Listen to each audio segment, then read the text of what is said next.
Salut, aujourd'hui j'épand des granulés anti-limaces.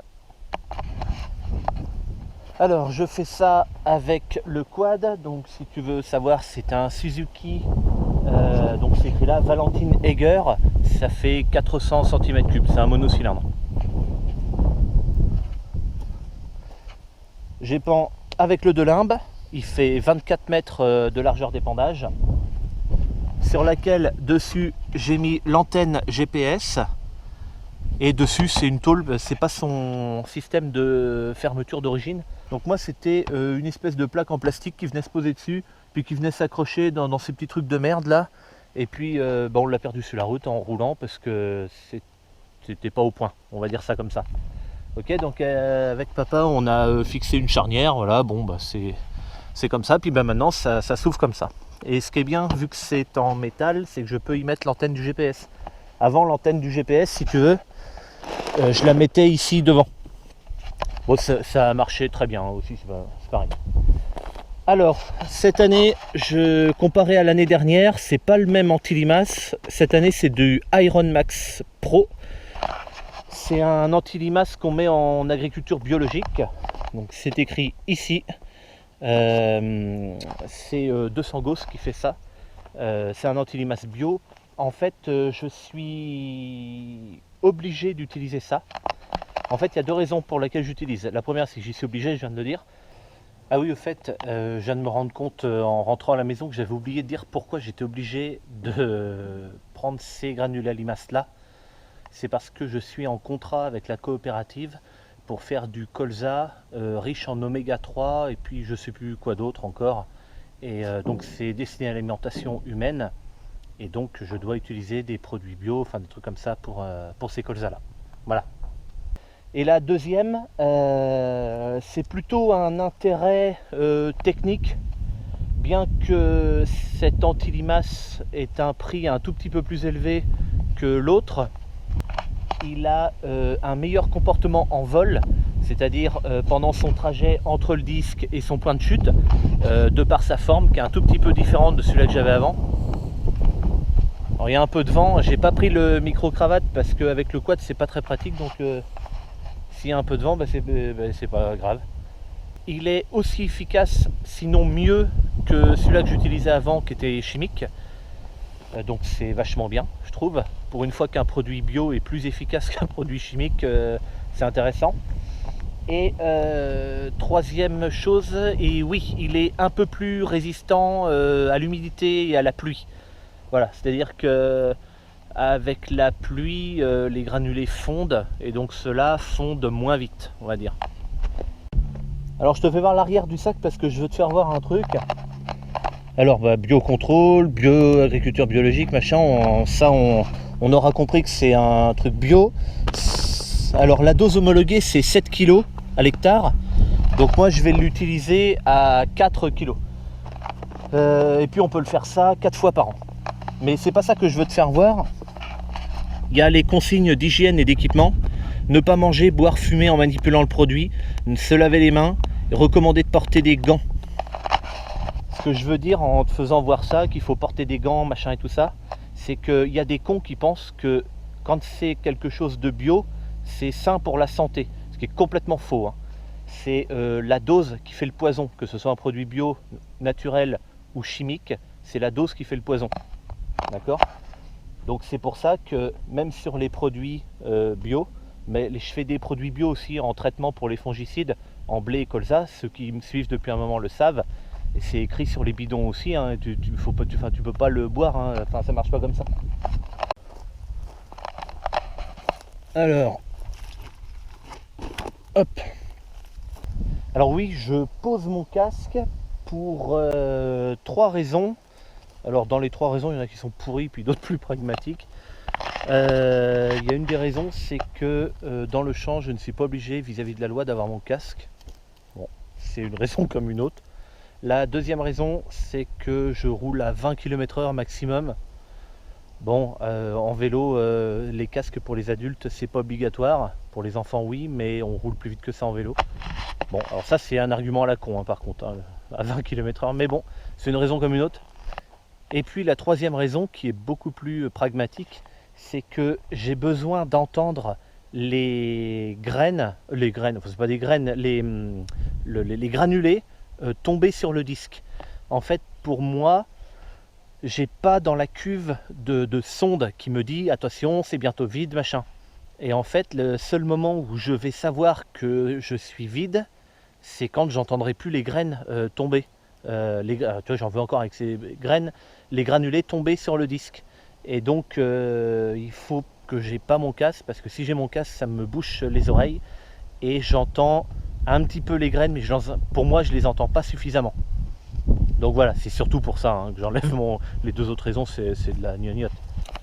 Je pose le sac et le casque au bord du champ parce que je veux pas du sac à me faire suer sur puis en plus qui risque de tomber en roulant, parce que je vais rouler à 20 km/h pour pouvoir en épandre 4 kg. Donc là c'est presque bien réglé.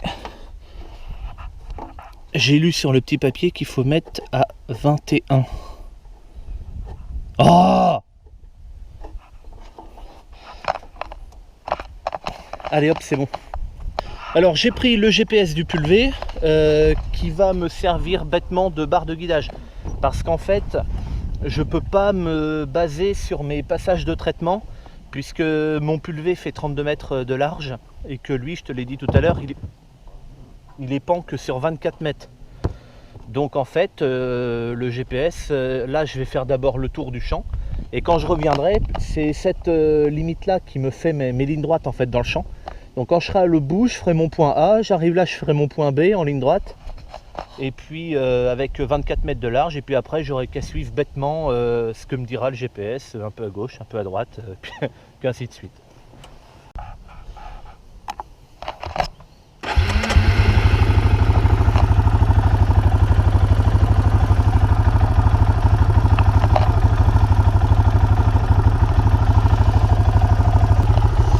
Donc là on va commencer par mettre en route la turbine.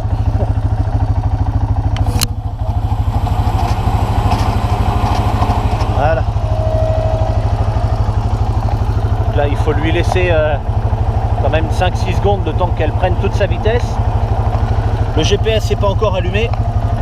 Mais à la rigueur j'en ai rien à foutre parce que le GPS j'en ai pas besoin pour faire le tour du champ. Donc il va d'abord s'allumer et le temps qu'il récupère la totalité de ses GPS, il faut au moins 1 minute 30 à 2 minutes.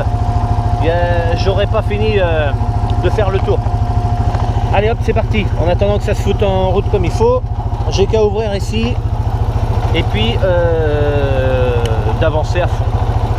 À 20 à l'heure. Pas à fond. Allez.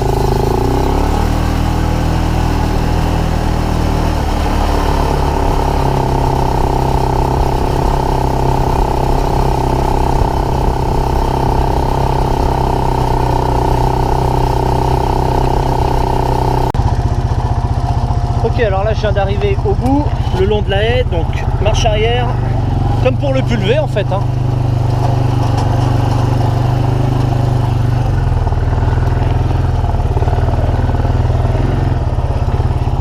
Voilà, alors là je me suis mis pile au bord, mais je vais avancer un peu avant d'ouvrir parce que sinon ça va envoyer dans le champ où il y a les chevaux. Donc c'est pas nécessaire de faire ça. Donc après ma vitesse c'est 20 km/h, mais avec l'aiguille c'est jamais spécialement précis, quoique, enfin si à peu près, mais bon. Sinon j'ai les km/h ici, et donc là c'est les km/h du GPS, donc eux je sais qu'ils sont précis et réels surtout.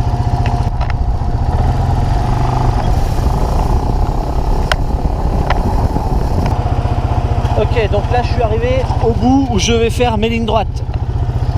Donc là en fait je marque mon point A maintenant. Et quand je suis arrivé à l'autre bout, je marquerai mon point B, tout simplement. Et donc ici, c'est le champ d'un copain. Et il avait des colzas cette année-là. Donc comme il y a de la repousse de colza, c'est susceptible d'y y avoir peut-être quelques limaces qui viennent de sa parcelle vers la mienne. Donc là, bien qu'il ait mis un coup de déchômeur entre nos deux parcelles, ce qui est sympa, parce que comme ça, bon, ça limite quand même vachement. Donc pour le coup, là ce que je vais faire, c'est que je vais me mettre un peu plus près de la bordure. Comme ça, il y a des granulés à limaces qui vont aller dans son champ. Et si les limaces qui sont dans son champ les bouffent, elles vont crever. Et comme ça, elles ne viendront pas dans ma parcelle à moi après. Ok, donc là, je me suis arrêté tout droit, hein, sans faire de virage surtout. Je note ma marque B. Voulez-vous donner un nom? Non, je n'ai pas envie. Et voilà. Et donc là, c'est la marque orange là où je suis. La marque noire, c'est la prochaine. À droite et à gauche bien sûr, et ensuite quand je vais passer sur celle-là, ça va se décaler gentiment, celle-ci va passer orange, parce qu'en fait la orange c'est celle où je suis maintenant, et puis comme elle va passer orange, il y aura une nouvelle noire qui va se mettre à côté, et ainsi de suite. Ici les deux flèches vertes en fait avec 0,0, bah, là c'est normal, je suis au milieu. Si j'avance un peu, que je me décale, voilà, donc là ça nous met par exemple qu'il faut que je me décale sur la gauche de 20 cm. Et je vais suivre comme ça les passages. Donc là on peut regarder ce que ça donne.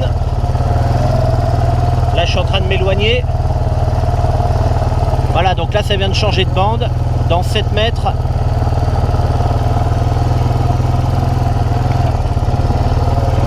Alors. Voilà, comme j'ai l'antenne derrière, faut pas que je tourne trop vite.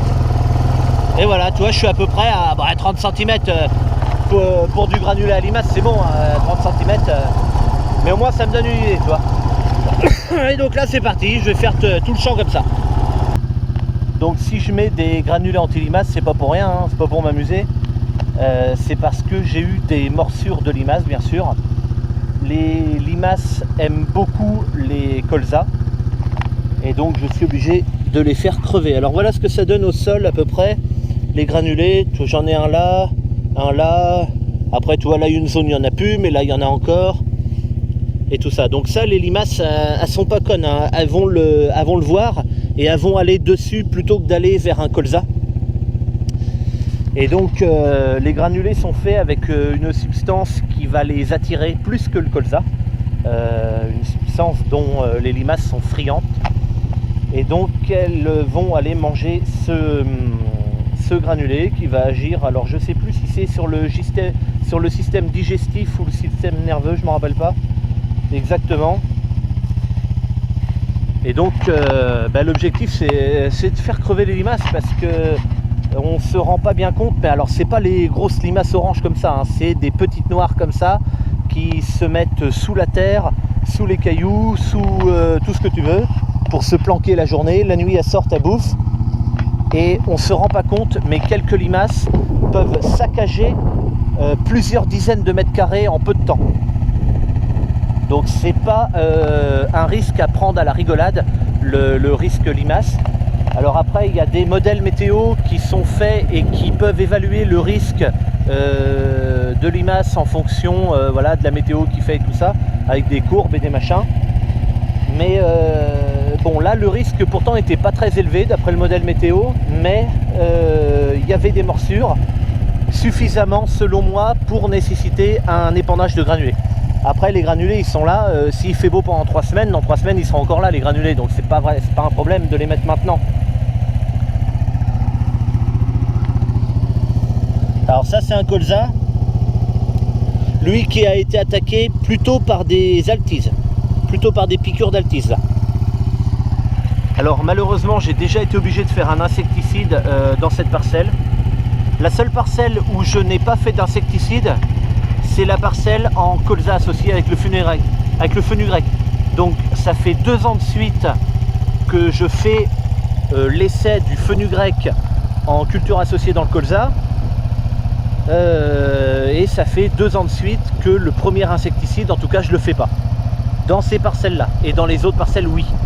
Donc je pense que l'année prochaine il y aura du fenugrec mélangé au colza sur la totalité de la surface que j'aurai. Là je connais pas ma surface de colza de l'année prochaine bien sûr, mais je pense que j'achèterai du fenugrec pour faire la totalité de ma surface, parce que quand même le fenugrec, la semence a un coût forcément, sauf que de l'autre côté je dépense pas d'argent pour l'insecticide. Alors bon, l'insecticide plus de l'eau évidemment. Enfin voilà, allez on va continuer le champ.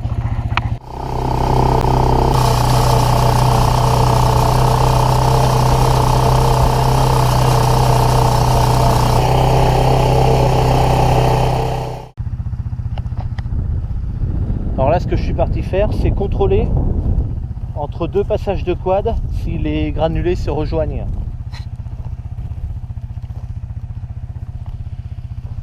Par exemple, je dois être à peu près ici au milieu. Et donc, oui, alors ça se verra pas très bien la caméra, mais oui, tu vois, il y en a un là, il y en a un là, il y en a encore d'autres ici, donc voilà, bon, c'est bon. Je vais m'avancer encore un peu, mais là j'en vois un peu à droite à gauche. Ouais, bah si, après là j'ai dépassé le milieu. Ok, donc ça c'est bon. Ici j'ai pas mal de repousses de blé. En fait, dans la vidéo moisson du blé, je t'avais fait voir à un moment, il y a toute une bande qui est couchée. Et ben c'est là. Donc tu vois, j'ai perdu de la graine quand même, hein. Et donc ça repousse, mais ça sera pas difficile à faire crever les repousses de blé comme ça là. Mais il faudra certainement faire quelque chose parce que ça va étouffer le colza.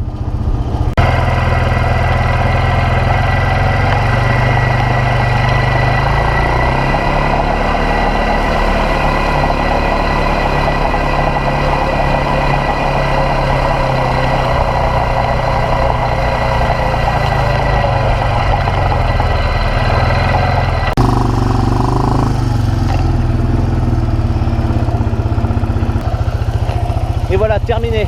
Donc j'avais amené ce sac, mais en fait j'en ai pas eu besoin parce que j'en avais assez dans la cuve pour faire tout le champ.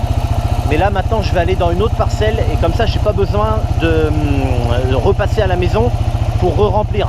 Avec le sac qui est là, comme ce sera bon, je le mettrai dedans puis après ça ira. Donc là je vais reprendre mon casque pour prendre la route. Je vais remettre ça par dessus. Et puis voilà, on va y aller. Bon ben écoute, j'espère t'avoir appris quelque chose encore une fois.